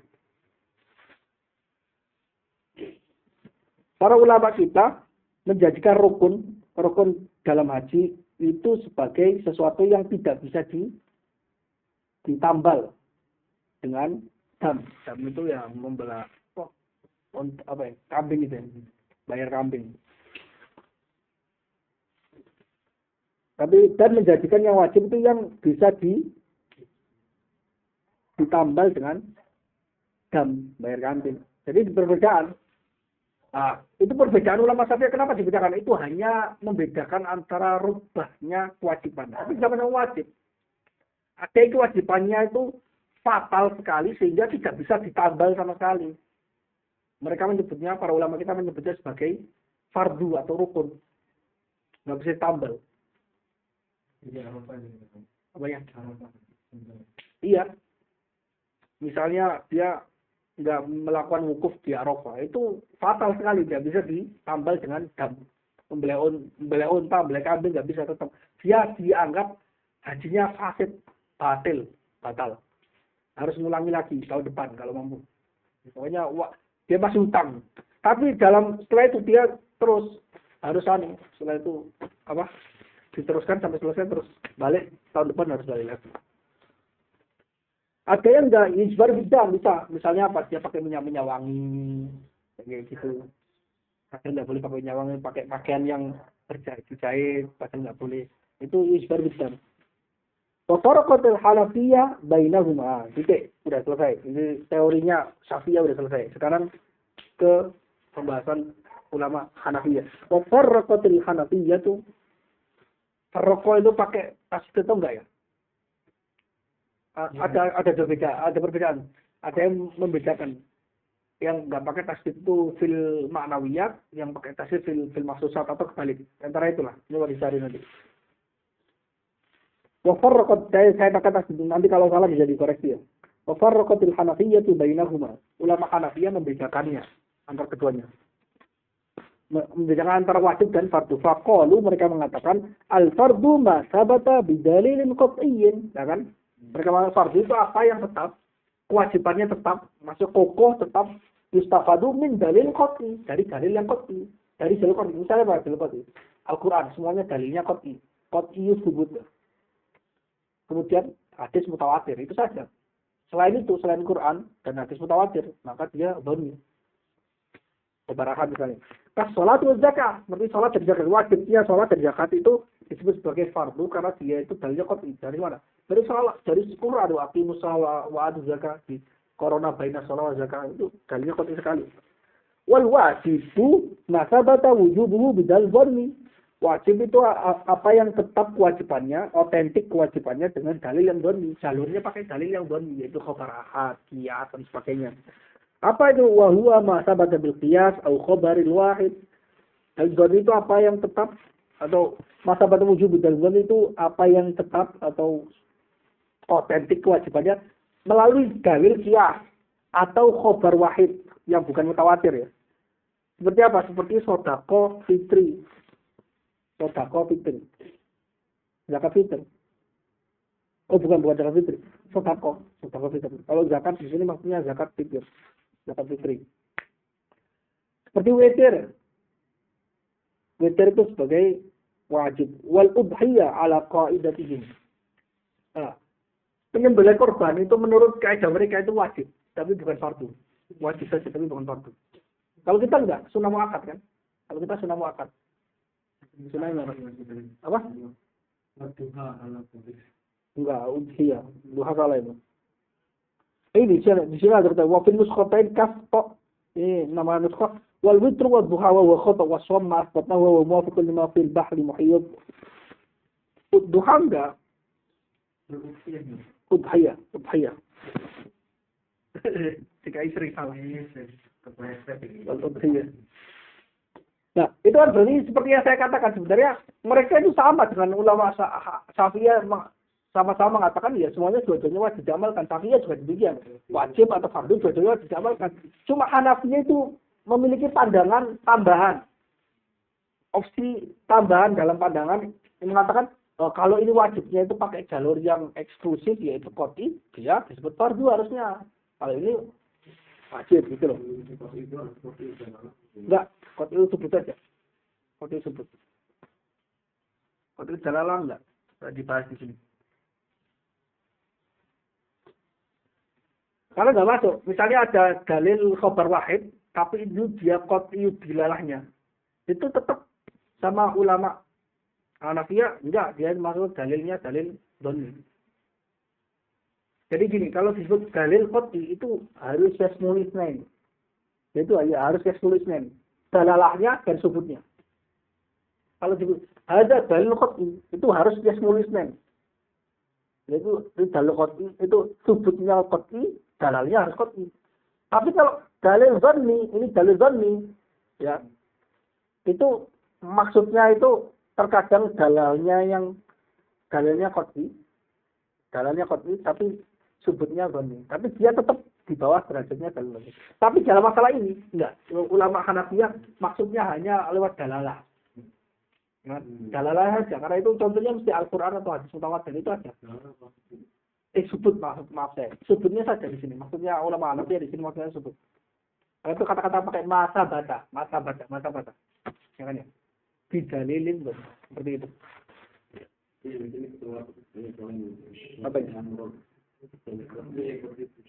Itu sebut saja. Ya dimaksud dalam pembahasan ini secara khusus pembedaan fardu dan wajib. Semua yang contoh yang diutarakan oleh ulama Hanafiyah itu semuanya dalil subutnya. Dan kebetulan otomatis dalalahnya. Karena kita nggak mencari juga yang disebutkan sebagai fardu di sini. Ya, fardu menurut kita juga sama. Gitu loh. Jadi yang dimaksud di sini itu lebih penekanannya ke ya al-Hanafiyah yaltafituna fi subut wala yaltafituna fi dalalah ma'anna dalalah qat'iyyah aidon.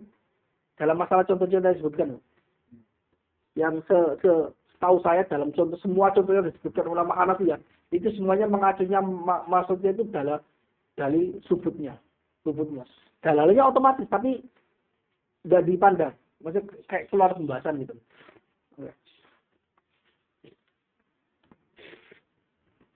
Qalu wa dalilu ala taghayyur bainahuma. Karena mereka membedakan tidak seperti kita, maka mereka harus mengutarakan dalil.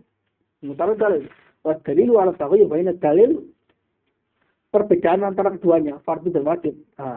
Apa perbedaan? Mereka anna nukaffir jahidal awal duna tsani. Kita itu mengkafirkan orang yang mengingkari fardu, bukan wajib. Karena dia sahabatnya bidalil qat'i, ya kan? Berarti ada perbedaan dong antara qat'i, antara wajib dan fardu. Karena itu kita nggak masalah dong membedakan nama keduanya. Nah, gitu. Cara berpikirnya ulama Hanafiyah. Buktinya kamu juga sepakat kan kalau mengingkari yang qat'i dalam masalah ini maksudnya ma'lumin ladin darurah. Contohnya di sini ma'lumin ladin darurah. Itu mengkafirkan kan? Sama dengan kita. Kamu tidak mengkafirkan yang doni kan? Iya sama berarti. Berarti kan kamu sama-sama membedakan dengan kita. Kenapa kamu enggak menjadikannya menjadi dua nama seperti kita? Buktinya ada asarnya. Nah itu cara berpikirnya ulama Hanafiyah.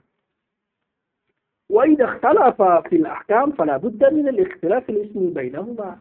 Jika berbeda hukumnya maka juga harusnya berbeda dalam nama antara keduanya. Wala yabta'u hadza fi ja'l al-musannif al-khilafa lafziyan. Hal ini tidaklah mencederai. Hal ini itu apa? Enggak, hal ini maksudnya itu kaidah yang disebutkan, dalil yang disebutkan oleh ulama Hanafiyah bahwasanya anna nukaffir jahidal awal dunasani. Ada asarnya, ada perbedaan antara orang yang mengingkari fardu dan mengingkari wajib. Sama-sama dikuatkan oleh Hanafiyah, juga yang diakui oleh Hanafiyah juga Syafi'iyah. Dalil yang diungkapkan dalam munazarah itu harus dalil yang diakui oleh musuh. Kalau kita punya dalil, musuh kita nggak mengakui dalil, ya berarti itu bukan dalil. Dia itu lagi ngomong yang lain gitu loh. Dan kenapa? Anna nukaffir jahidal awal dunasana itu maksudnya supaya bisa merot ulama Syafi'iyah. Ulama Syafi'iyah harus terima juga masalah ini, benar sama-sama. Gitu loh, paham enggak? Ke diskusi. Itu pakai dalil enggak diakui lawan diskusi itu bukan dalil, itu monolog itu, monolog. Jadi sedang apa itu? Dan up komedi. Kan satu arah gitu loh. Ini, ya kan ya? Ya kan? Hal ini takfir jahidi al-qat'i, jahidi wujud qat'i, duna takfir jahidi al-wujud adhanni, itu tidaklah mencederai atau tidaklah membatalkan dalam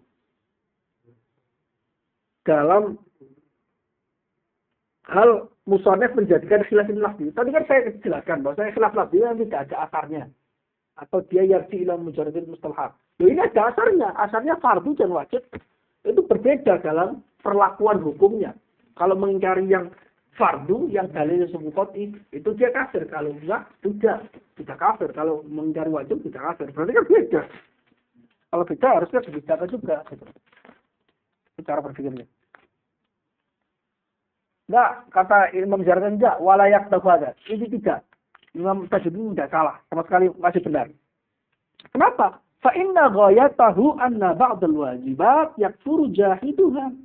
Ya, karena ujung dari perbedaannya atau alasan yang diungkapkan oleh ulama Hanafiyah, ujungnya itu hanya muncul kesimpulan bahwa sebagian wajib itu menjadi kafir. Sama, kita berarti sama. Saya dan kamu sama-sama meyakini bahwa sebagian kewajiban mereka menyebutnya sebagai fardu itu menjadi kafir. Orang yang mengingkarinya, sebagiannya tidak. Berarti kan sama kan? Jadi ini asarnya bukan asar yang benar-benar dalam topik gitu. Dia itu seolah-olah ulama Hanafiyah itu membedakan keduanya dengan asar yang sebenarnya di luar konteks. Di luar konteks. Kenapa saya mengatakan di luar konteks? Kayak gini, konteksnya itu hanya penyebutan. Apa yang disebut sebagai wajib, apa yang disebut sebagai fardu. Kalau sama keduanya sama meyakini bahwa saya ibtidaul fi'li ibtida'an jaziman, baik itu wajib atau fardu, itu kan sama kan maknanya ibtidaul fi'li ibtida'an jaziman. Ya dibahas topik itu, bukan dibahas topik yang lain. Topik apakah orang yang mengingkarinya dianggap sebagai kafir atau tidak, itu kan topik di luar kan. Itu topiknya ilmu kalam, bukan topiknya ilmu usul fikih. Ya kan ya? Ya kan ya? Berarti ini meskipun ada asar, tapi kalau asarnya di luar konteks itu untuk lafzi. Enggak. Fa'inna ghayatahu anna ba'dal wajib takfur jadi. Ya kan ujungnya cuma kita mengatakan bahwa sebagian wajib itu bisa kafir kalau diingkari, sebagian tidak. Ya kan ya? Itu saja kan? Ya kan berarti kan sama. Saya dan kamu itu sama. Berarti khilaf kita itu lafzi mujarrad dan istilah. Tidak ada asar yang membedakan dalam topiknya tadi. Tapi asalnya itu di luar topik. Masuk ke ilmu kalam, bukan ilmu usul gitu. Ya kan ya? Ini pasti. Jadi tadi tidak salah. Jadi tidak seluruh asar itu bisa mempengaruhi status khilaf lafzi, khilaf manawi. Enggak. Ada asar yang di luar konteks. Khilafnya khilaf lafzi tetap. Karena kita konteksnya adalah kenapa membedakan antara wajib dan fardu pada dua-duanya ibtidaul fi'li, ibtida'an jaziman. Itu saja. Oh, ini dibedakan karena ini pakai jalurnya dalil goni, satunya jalur qadhi. Oh, itu jalurnya kita bahas tentang maknanya. Maknanya itu ibtidaul fi'li atau tidak? Ya, oke, berarti sama. Cuma kamu menambahkan itu saja, itu nggak ada hal yang penting untuk dibedakan.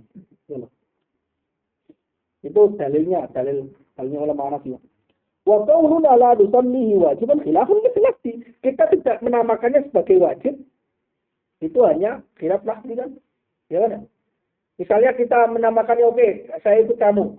Bahwasanya fardu itu bahwasanya ada Pak. Bahwasanya fardu itu kafir kalau diingkari, kalau wajib tidak kafir juga. Berarti itu kan berarti kita hanya mengubah lafaz, maknanya sama.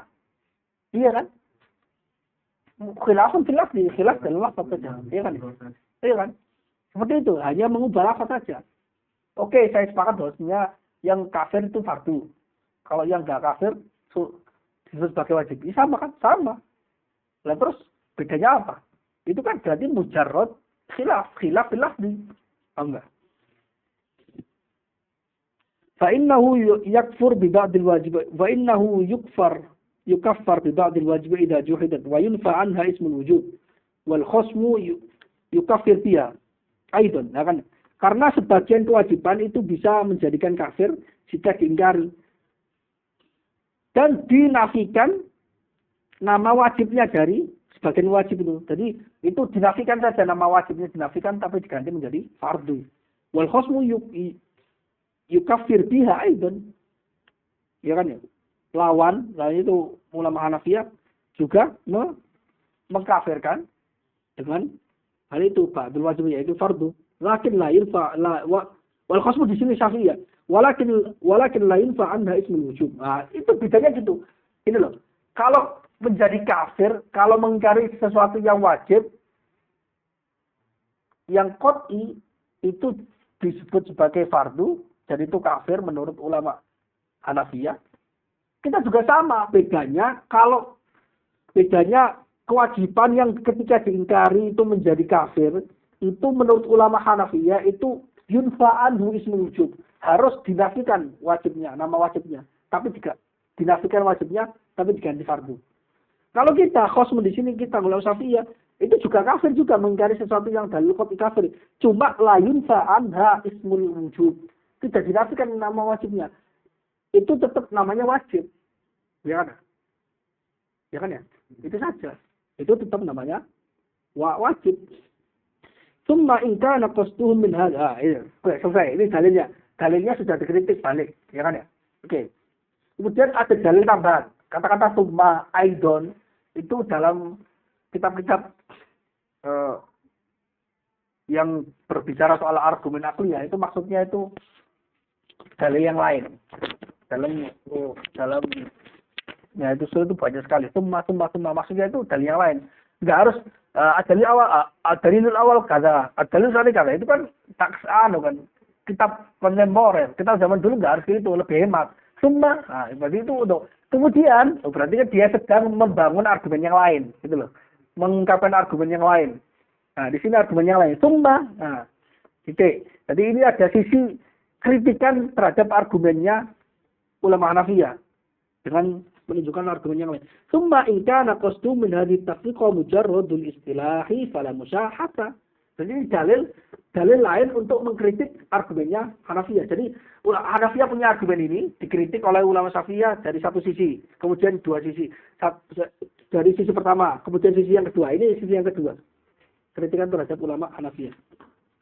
Kemudian jika maksud mereka ulama Hanafiyah dari pembedaan antara wajib dan fardu ini hanya sekedar istilah, maka fala musyahata, tidak perlu dipertentangkan. Fala musyahata kalau adalah fala musyahata fil istilah. Tidak perlu dipertentangkan dalam istilah karena orang itu punya hak untuk menciptakan istilah sendiri asal dia punya argumen. Lakin yang ada setelah dibenarkan, kemudian ada istidraknya. Oke, lakinnal mustaliha ala syai'i ini dikritik juga. Oke, fala musyahata saja kamu boleh menggunakan argumenmu atau hakmu untuk menjadikan istilah tersendiri ya. Wajib dengan fardu, membedakan antara fardu dan wajib itu hak kamu. Tapi ya ini dikritik.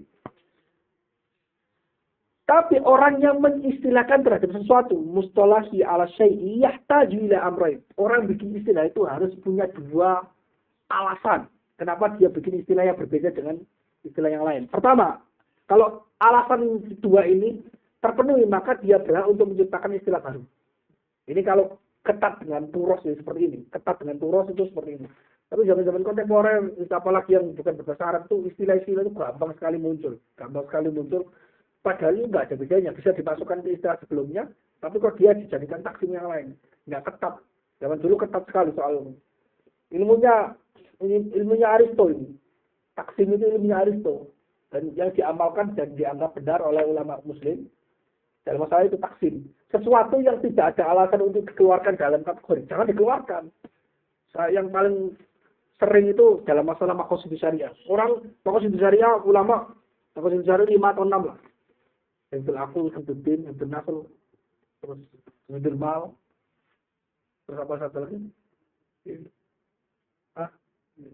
Hifdzul ird, 5 itu nanti. Terus tambah orang enggak, tambahin sekarang hifdzul hurriyah, hifdzul daulah, hifdzul itu enggak pas. Enggak pasnya di hal seperti ini.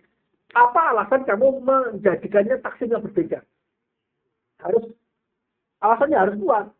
Harus dia, ini nanti disebutkan, harus dia itu ada alasan. Jadi ilmu ada, namanya ilmu taksim. Ilmu taksim itu ada. Kalau tidak pantas kalau tidak ada alasan kuat untuk dikeluarkan, ya nggak usah dikeluarkan. Apalagi sudah tercakup dari kandungan yang lain. Hifdzul hurriyah, itu masuk juga masalah hifdzul akal. Gitu. Karena orang yang kita, itu udah masuk jelas kenapa pakai hurriyah. Karena orang berakal, ya kan, punya akal, itu dia itu punya pilihan. Itu hurriyah. Orang yang nggak berakal nggak punya pilihan, dia nggak kena taklif, ya kan? Kenapa harus dikeluarkan sebelum ditambah-tambah? Jadi nggak hanya 5, jadi 6, 7, sampai 10 tambah itu hurriyah. Nggak harus. Makna yang kamu maksudkan benar, tapi istilah yang kamu munculkan ini salah karena tidak sesuai dengan ilmu taksim. Nah ini disebutkan. Butuh dua hal. Orang membuat istilah itu butuh dua hal. Pertama, Allah yukhalifa al-wab al-am lughatan au urfan. Tidak berbeda, tidak menentang al-wabu al-am. Wabu itu apa? Wabu itu ja'lu syai'i dalilan 'ala al-ma'na. Menjadikan sesuatu itu memilih sebagai dalil terhadap makna. Menjadikan sesuatu hal itu menunjukkan satu makna tertentu. Misalnya apa? Buku. Orang itu menyebut buku. Itu dalam konteks kita itu buku yaitu benda seperti itu yang mengandung tulisan di dalamnya. Oke. Jadi waduknya itu harus seperti itu. Sudah dibuat. Waduk itu membuat. Ja'lu syai'i dalilan 'alal ma'na. Atau ja'lu syai'i bi'iza'il ma'na. Menjadikan sesuatu memiliki makna tersendiri dibandingkan yang lain. Nah, kalau kita menjadikan sesuatu dalilan 'alal ma'na, di mana maknanya sudah terkandung dalam yang lain, itu berarti dia bukan waduk. Karena itu yukhalif al-wad' al-am. Syaratnya Allah yukhalif al-wad' al-am lughatan atau urfan. Tidak boleh mengingkari, tidak boleh bertentangan dengan al-wad' al-am yang umum, yang diakui secara umum. baik diakui secara umum itu lughatan atau urfan. Wad'un lughawi dan wad'un urfi. Urfinya urfi am, bukan urfi khas berarti di sini. Urfi yang urfi am, bukan urfi khas. Tapi am itu juga bi'tibar. Am maksudnya di sini untuk urfi am itu maksud kalau dalam usul fikih ya urfi amnya usuliyin, bukan amnya fuqaha gitu loh. Paham enggak? Am itu terkadang karena kalau kita lihat dari sudut pandangnya agak luas, istilah-istilahnya mutakalimin dalam fannya, istilah usulin dalam fannya masa itu namanya urfi khas, urfi khas, urfi khas, urfi khas, urfi khas. Kalau dilihat dari luar, secara umum dari mereknya keilmuan Islam, ya kan? Tapi kalau dilihat dari dalam, jadi itu usul fikih, urf yang am maksudnya am tinggal usulin, am usulin. Jadi seolah-olah itu mengatakan bahwasanya ulama Hanafiyah itu mengingkari berbeda dengan urf amnya usulin. Kalau urf amnya usulin itu wajib dan fardu ya memiliki makna yang sama, betul.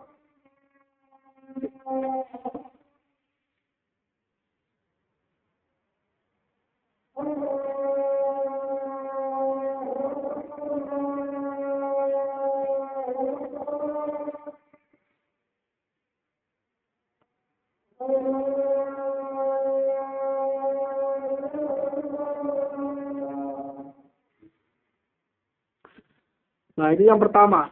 Dia tidak mengingkari, tidak bertentangan dengan al-wad'ul 'am lughatan aw urfan. Yang kedua, seorang mustalih ala syai' yang menciptakan istilah baru itu harus membutuhkan dua hal.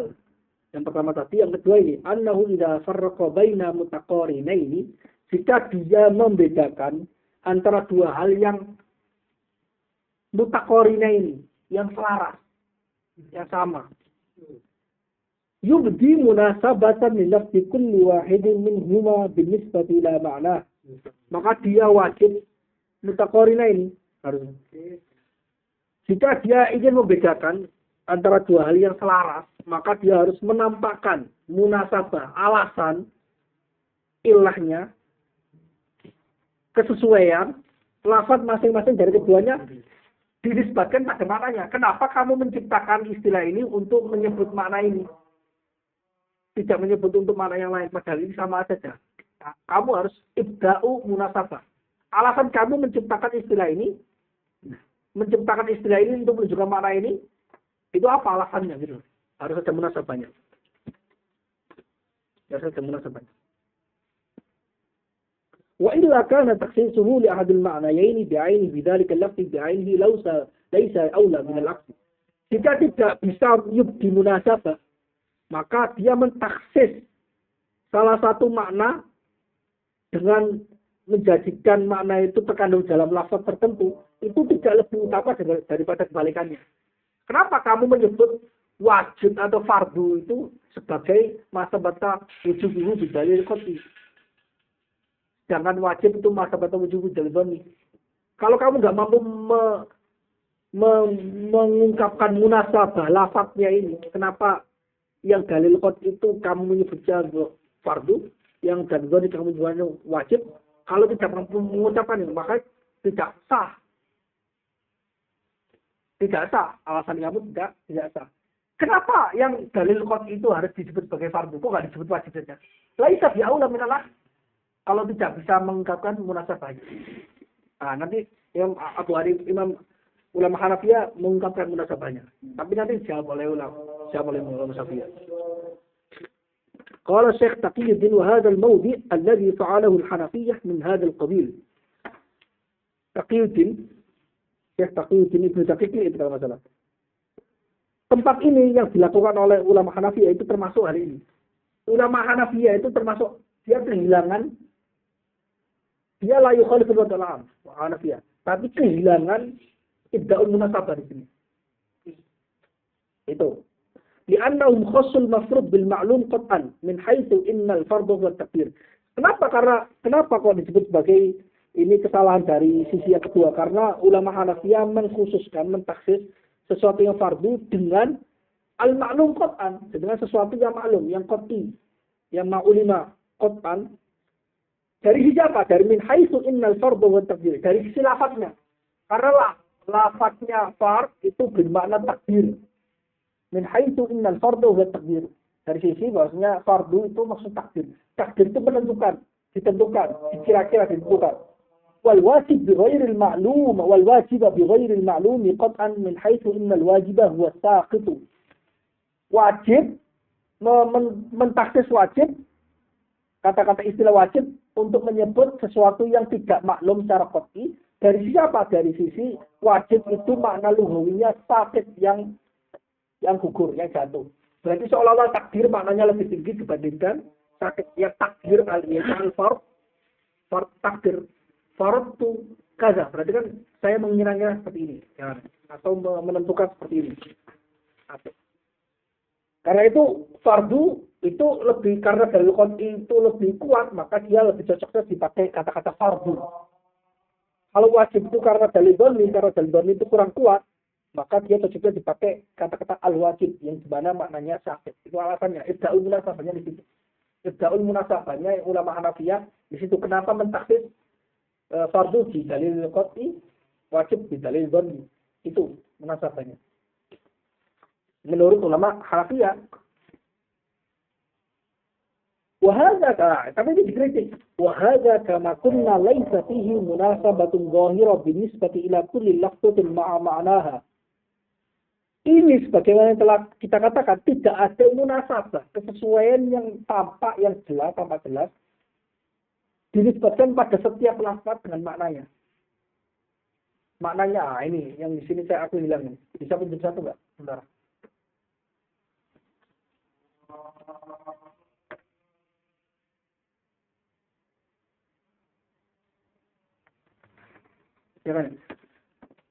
Dinisbatkan pada setiap lafaz bersama maknanya yang mereka sebutkan. Walau akasal amro laman tanah. Andai kata membalik. Walau ukisal amro, andai kata dibalik persoalannya.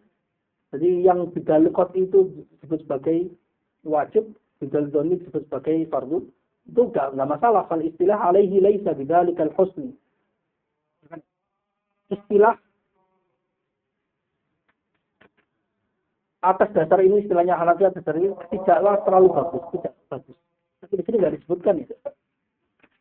Oh di ininya disebutkan, di takleknya disebutkan, dan itu yang saya dapat keterangan dari sekarang. Alasan ulama Hanafi yang menyebut yang sabata bidalil qat'i sebagai fardu, karena fardu di mana takdir, al-wajib itu bermakna as-sakit, itu dikritik balik oleh ulama Syafi'iyah, termasuk Imam Isawi. Kenapa? Karena wajib yang bermakna sakit itu masdarnya itu wajibah. Wajibah yajibu wajibah. Itu namanya sakit. Tapi kalau wajib yang bermakna al-wujub itu wajibah yajibu wujub, masdarnya wujub. Jadi enggak pas. Kamu itu menggunakan kata wajib yang bermakna as-sakit, tapi masdarnya itu harus wajibah. Padahal kamu menggunakan kata-kata wujud itu enggak pas, secara lughawi enggak pas. Jadi tidak ada alasan. Di sini disebutkan wa aidan idza nadarna wajadna anna al-lugha tutliqu al-fardha 'ala taqdir. Yani farada syai'an qaddarahu. Wala syakka. Tapi juga enggak ada wala syakka anna taqdir qad yakunu qadiyya wa qad yakunu dhanniyan. Kenapa kamu mentaksis kata-kata takdir al-fard itu hanya sesuatu yang tidak qad'i. Ya kan? Padahal at-taqdir qad yakunu dhanniyan wa qad yakunu qad'iyyan. Fa takhsisul fardhi bit-taqdir la wajha lahu min al-lugha. Tidak ada alasan tersebut. Munasabah lafaznya itu tidak ada. Wa kadzalika nara anna al-lughata fiha wajaba bi makna saqat wa wajaba bi makna sabat. Wajaba yang di makna wujub itu maknanya sabat. Yang dimaksud itu sabat. Tapi kalau yang di makna sakoto itu wajaba di makna sakoto itu yang masdarnya wajibah. Ya. Lakin masdaru wajaba bi makna sakoto al-wajibah lal wujub. Tapi masdarnya wajaba yang bermakna sakoto jatuh itu wajibah bukan wujub. Yuqalu wajabal mayyitu wajba fa huwa wajib ay sakit. Jadi enggak Bagiannya ulama Hanafiyah di sini tidak pas.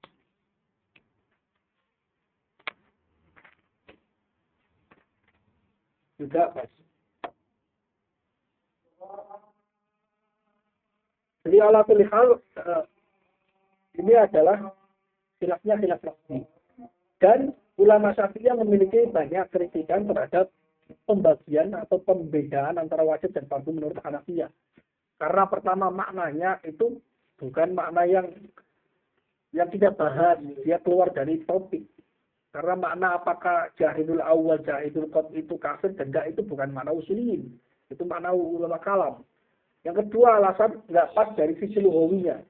Lugawinya karena kamu membedakan wajib dengan fardu karena alasan lugawi wajibah di mana sakoto. Padahal wajibah yang di mana sakoto itu masdar wajibah bukan wujud. Kalau wajibah di makna sabata itu baru yang masdarnya al-wujud. Karena itu nggak pas. Alasan itu. Jadi itu kritikan yang sangat kuat. Karena itu di dalam Buhatul Ibnu Usul juga yang diunggulkan ya al-asah la farqa bainal wajib wal mandub. Bainal wajib wal fard al-asah. Jadi kan seolah-olah pendapatnya ulama Hanafiyah dianggap muqabil asah. Qala al-musannif wal mandubu wal mustahabu wa tatawwu wa sunnatu mutaradifah khilafan li ba'di ashabina wa huwa lafziyyun. Ada beberapa istilah yang digunakan oleh para ulama untuk menggambarkan sesuatu yang ittiba'ul fi'li ghairu jazim. Apa itu istilahnya? Yaitu kadang kala disebut sebagai mandub, kadang kala disebut sebagai mustahab, kadang kala disebut sebagai tatawwu, kadang kala disebut sebagai sunnah. Itu mutaradifah menurut jumhur ulama Syafi'iyah, usuliyyin Syafi'iyah. Khilafan li ba'di ashabiyah, beda dengan beberapa pendapat ulama kita. Jadi ini Syafi'iyah, bagi ashabina Syafi'iyah. Jadi perbedaannya itu bukan dalam masalah makna yang ittiba'an bukan masalah itu. Semuanya yang membedakan itu mengatakan bahwa ittiba'an jazim. Tapi dalam kandungan maknanya, sekuat apa ittiba'an ghairu jazim? Ada yang kuat sekali sampai mendekati jazim, ada yang tidak terlalu kuat, makanya dibedakan. Yang paling kuat yaitu disebut sebagai mandub, sunnah kan? Ya nih sini. Nah ini nanti. Jadi ada kuat. Yang ringan-ringan seperti mustahab, tatawwu itu sesuatu yang diungkapkan atau dipilih oleh manusia untuk hal-hal yang baik untuk dirinya sendiri. Misalnya saya tiap pagi ingin bersedekah dengan cara dia nimba air. Nggak ada air, selalu nimba air pagi-pagi. Timba air tiap hari. Dia itu multazim dengan amalia ini. Ini tatawur saja. Ya, atau misalnya wiridan. Saya tiap pagi harus baca selawat dulu. Mayun si'ul insan minal aurat. Itu disebut sebagai tatawur. Ada dalilnya dengan dalil nabi enggak? Ya enggak ada. Tapi dia maksud dalilnya dalil khusus enggak ada. Tapi dalil am ada. Karena dalil am itu apa? Ya nabi itu menyukai sesuatu yang baik. Semua hal yang baik lakukannya. Ya kan? Ahabul amal ilallah adwamuha wa in qallah. Itu mana-mana yang umum lah. Nabi nggak pernah mengiltizam setelah setiap pagi salawat ini 10 kali, nggak pernah. Ya kan? Tapi itu iltizamnya orang setelahnya, ulama setelahnya 10 kali salawat atau 100 kali tiap pagi. Itu namanya tatawwu. Dan derajat pahalanya itu lain. Sunnah itu sunnah, tapi derajat pahalanya itu lain. Kekuatannya, kalau yang mendekati jadi itu disebut sebagai sunnah muakkad. Karena itu sebenarnya, saya pernah mengatakannya, ahkamu taklifiyah yang khamsah, itu sebenarnya untuk memudahkan orang supaya bisa menghafal marotibu imtisal. Marotibul imtisal lil awamir wan nawahi, wa marotibul istimad lil nawahi. Karena marotibnya sebenarnya nggak terbatas hanya 5, duanya sekali. Tidak dari dalilnya. Karena dalam Al-Quran itu kalau yang paham taksiyak Al-Quran itu ada kalanya Allah itu memerintahkannya dengan usul yang benar-benar jazm. Ada kalanya dengan usul jazm tapi tidak terlalu jazm. Ada kalanya pelarangannya itu sangat kencang. yang paling kencang, yang paling kuat larangannya itu mengenai riba dan diancam perang. Itu kan paling kuat. Itu riba dan mengganggu wali. Dari apa? Man azali waliyan faqad azantuhu bil harbi. Hanya ada dua hal dalam syariat yang diancam diperangi oleh Allah langsung. Yaitu pertama riba. Yang dalam Al-Quran gimana? Ya, semua itu ada. Satunya itu menentang wali, mengganggu wali. Itu azan tuh bilang itu dosanya besar sekali. Enggak. Jadi yang bisa merasakan usulnya jazam atau tidak itu ulama. Nah, tapi kan ini jazam ada yang lebih kekuatannya lebih kuat, ada yang tidak terlalu kuat kayak gitu. Seperti itu lah. Wajibnya masuk ujian azhar itu kan paling wajib kan. Nah, masuk muhadharah juga wajib, tapi itu tidak terlalu wajib kan. Itu tidak terlalu wajib kan. Ya kayak gitu. Wajib nggak muhadharahnya wajib. Wajib nggak masuk ujian wajib. Tapi mana yang lebih wajib? Ya masuk ujian, ya kan ya. Tapi nggak dibedakan, ini sama-sama wajib. Nah itu sama juga dalam syariat sebenarnya itu maratnya banyak. Karena itu kata para ulama itu menyebutnya berlainan. Ada yang sunnah-sunnah yang mendekati kewajiban disebut sebagai sunnah muakkad dalam mazhab Syafi'i. Ada namanya disebut sebagai sunnah wajibah. Ada namanya sunnah wajibah. Tuh, ini kan paradoks sunnah wajib. Enggak ada. Karena saking dekatnya itu ulama Malikiyah menyebutnya ada sunnah wajibah. Sunnah-sunnah yang sangat mendekati dengan kewajiban disebut sunnah wajibah. Belum masuk ke enggak, dia di bawah wajib. Seperti gini loh. Hasan lidatihi, hasan li ghairihi. Hasan li ghairihi asalnya dhaif tapi masuk yang jabir kayak gitu. Jadi maratibnya sebenarnya tidak hanya 5, banyak sekali. Ya karena itu hal-hal ini, ini mandub, mustahab, atau sunnah itu sebenarnya makna kandungannya sama. Cuma dia itu maratibnya berbeda. Gitu. Karena itu dia dari segi istilah, yaitu mutaratib. Tapi dari segi makna, itu ada sedikit makna yang berbeda. Pahalanya juga lain, pahalanya juga sedikit lain gitu loh. Sama-sama, mungkin pahalanya ini 100. Ini 110, 120, 130. Sama masih kategori 100. Berapa? 100-an. Lagi 140, 160. Ya, yang apa? Medali emas 1,5 miliar. Ya, ada. Medali perak 1,5 miliar. 750 juta ya. Kalau yang medali perunggu itu 500 juta. Kayak gitu kan, Sama-sama dapatannya. Pokoknya ratusan juta, pokoknya miliaran lah. 2.300 lah. Enggak, 1,5 miliar itu kalau dia punya 2 medali emas. Tapi satunya tetap 1,5 M. Itu hanya perbedaan dalam masalah gaji. Bonus itu atau beda halnya dengan bagian ulama kita yaitu Al-Husain. Bahwa lagi itu istilahnya lagi. Itu hanya masalah makna tertentu. Kalau syarih la farqa indana baina hadhil alfaz al-masyhur. Tidak ada perbedaan menurut kita ulama anak Syafi'iyah antar lafaz-lafaz ini menurut pendapatnya masyhur. Wa muraduhu bi ba'd ashabina al-Qadhi Husain, yang dimaksud dengan sebagian ashabina yang membedakan antara mandub, mustahab atau sunnah itu adalah Qadhi Husain, yaitu Abu Ali Al-Husain ibnu Muhammad ibnu Ahmad Al-Marwazi Al-Faqih Syafi'i Al-Maruf Al-Qadhi. Ya kan ya? Ya min ashab wujud. Fa innahu ghayara bainaha karena Al-Qadhi Husain membedakan antara keempat ini. Faqala sunnah itu yang paling tinggi. Sunnah itu apa? As-sunnah ma wadaba alaihi Nabi sallallahu alaihi wasallam. Sunnah itu yang dikerjakan terus-menerus oleh Nabi, dilanggengkan oleh Nabi. Itu apa? Misalnya sunnah-sunnah rawatib, nyaris rawatib atau duha, witir. Nabi nggak pernah lewat. Itu sunnah. Ada sunnah. Wal mustahabbu ma fa'alahu marra aw marratain. Mustahabnya dilakukan oleh 1 atau 2 kali. Nah, kan lain kan. Nabi itu melakukan itu seperti Al-Quran persis. Karena Nabi Al-Quran yamsi. Seperti Quran yamsi. Nabi itu melakukan sesuai dengan kadar Al-Quran. Memerintahkan dan mengancam larangan itu sesuai dengan Al-Quran. Kalau kesalahannya fatal, ancamannya juga fatal dalam Al-Quran. ekspresi mukanya Nabi juga fatal juga. Gitu loh. Nabi marah sekali terhadap istiadatnya para sahabat yang sampai membunuh sahabat yang lain. Ketika dia tanya, kalau saya junub, kan saya di dalam peperangan junub. Terus kemudian apa? Saya sakit tapi junub kayak gitu. Oh enggak, saya enggak menemukan ada ruksa untuk kamu.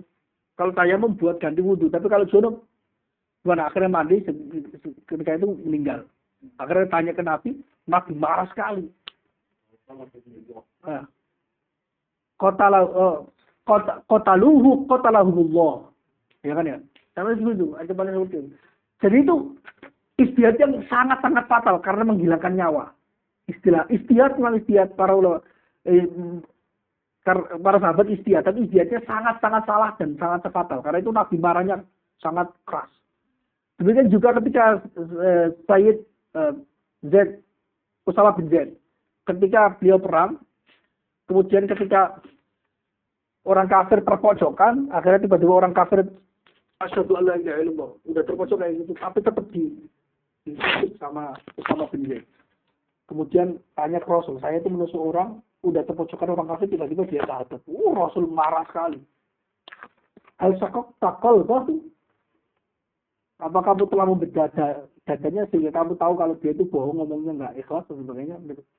Sampai saya diriwayatkan dalam hadis Usama bin Zaid itu berharap beliau tidak masuk Islam sebelum kejadian ini, supaya dosanya, dia mengaku dosa sekali, ya, terhapuskan karena al-Islam ya jibu makoblah, ya kan ya. Itu saking nggak berharap kalau saya sudah masuk Islam tapi melakukan dosa seperti ini besar sekali dosa saya. Mendingan saya masuk Islamnya setelah kejadian itu, jadi saya dihapuskan itu. Nabi marahnya sesuai dengan kadar Al-Quran, karena itu benar. Disifati Nabi itu seperti Quran yang berjalan. Jadi hanya Nabi, belum ada nggak ada satupun umatnya yang sempurna seperti Nabi yang benar-benar memperlakukan kewajiban atau larangan sesuai dengan kadarnya langsung. Bahkan ekspresi Nabi, ya kan, tingkat kemarahan Nabi itu dijadikan syariat, dijadikan tasrik. Oh ini marahnya luar biasa, dilakukannya berkali-kali. Oh berarti ini kuat. Maknanya kuat, wajib atau sunnah muakkad minimal. Kayak gitu, sesuai dengan. Jadi Al-Quran itu mukjizatnya itu. Hal-hal yang wajibnya kuat itu disebut berkali-kali, ancamannya sangat keras. Jadi tiap ancaman punya makna. Ancaman sedikit berarti dosanya ada, cuma nggak terlalu besar. Tapi ancamannya keras, dosanya besar sekali. Karena itu ada pembagian antara dosa besar dan dosa kecil. Itu udah pasir, pembagian dosa kecil besar. Udah mutawatir pembagian dosa, ada dosa kecil, dosa besar. Ada namanya disebut sebagai al-lanam. Lama itu dosa-dosa kecil yang bisa terhapuskan dengan hanya sekedar wudhu. Itu ada. Tapi kalau dalam tasawuf misalnya, ada dosa kecil yang bisa menjadi besar. Karena diremehkan. Nah, kalau diremehkan kan berarti persoalan lain kan. Aslinya kecil. Cuma diremehkan menjadi besar. Ya, menjadi besar itu remehnya, meremehkannya itu ya, memang bisa besar. Meremehkan sesuatu itu memang bisa besar. Ya. Jadi intinya seperti itu. Marotibu al-akam itu enggak ada 5 sebenarnya. Banyak. Cuma 5 itu memudahkan. Lainnya itu bisa dicakupkan dalam 5 ini. Bisa. Gitu loh. Tapi kadang itu para ulama membuat istilah-istilah tersendiri supaya bisa dipelajari oleh murid-muridnya. Kalau saya menyebut sebagai sunnah, itu berarti diamalkan Rasulullah terus-menerus. Kamu jangan sampai meninggalkan sunnah. Tapi kalau mustahab, dikerjakan 1-2 kali, ya kamu dilakukan lah. Cuma kadang-kadang nggak dilakukan, oke lah, nggak saya hukum gitu loh. Bahkan itu jadikan tarbiyah. Ada beberapa pesantren yang kalau muridnya itu nggak sholat duha sama sholat tahajud, itu langsung disuruh berdiri. Dulu ustaz-ustaz pondok saya seperti itu dulu. Beberapa yang bukan zaman saya, zaman sebelum saya ada ustaz yang sangat warok sekali. Mesti masuk kelas tanya. Siapa yang di sini yang udah sholat duha, sholat tahajud hari ini? Yang nggak sholat duha, yang nggak sholat tahajud hari ini berdiri. Itu aja. Tapi ya karena tahajud dan sholat duha itu benar-benar sunnah.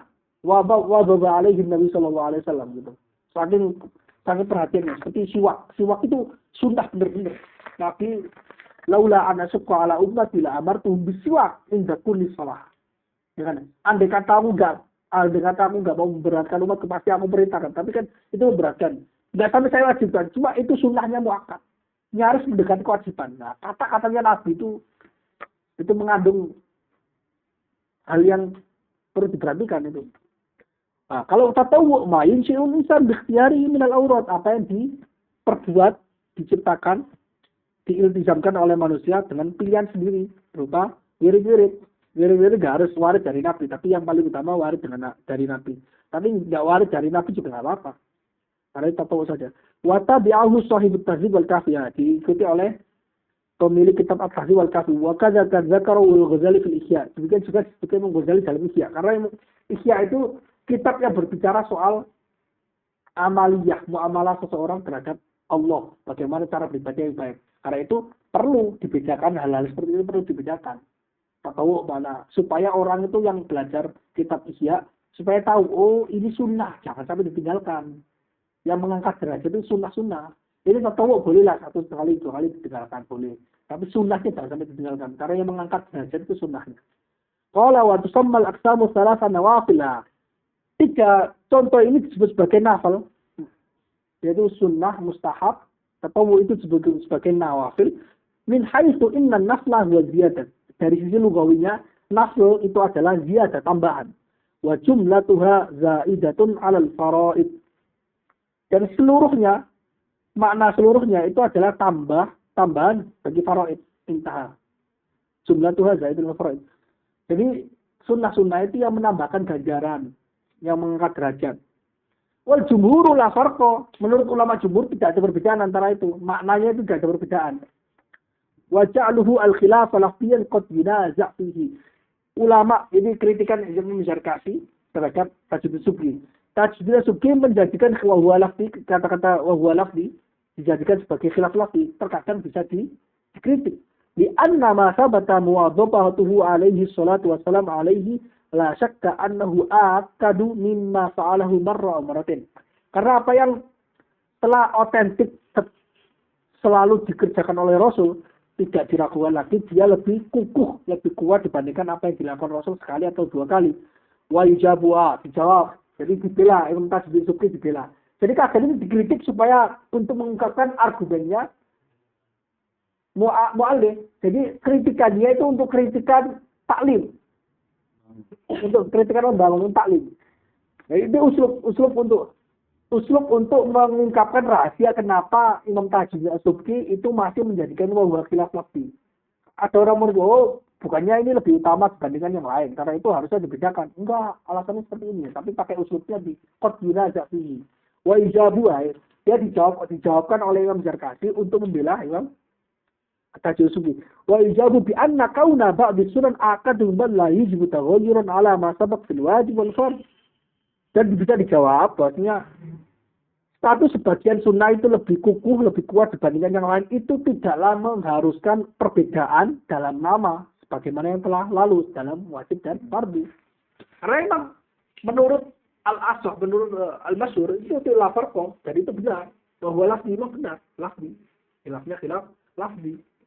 Karena pembahasan antara ini derajatnya lemah rotiknya lebih tinggi atau tidak itu bukan masuk ke kategori tadi itu kategori iktida'ul fi'li iktida'an ghairu jazim.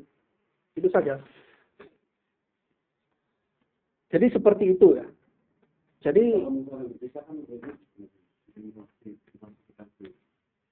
iya, tapi pemisahan itu bukan pemisahan yang mempengaruhi status. Dia hanya pemisahan dalam mengetahui kandungan makna sunnahnya. Oh iya.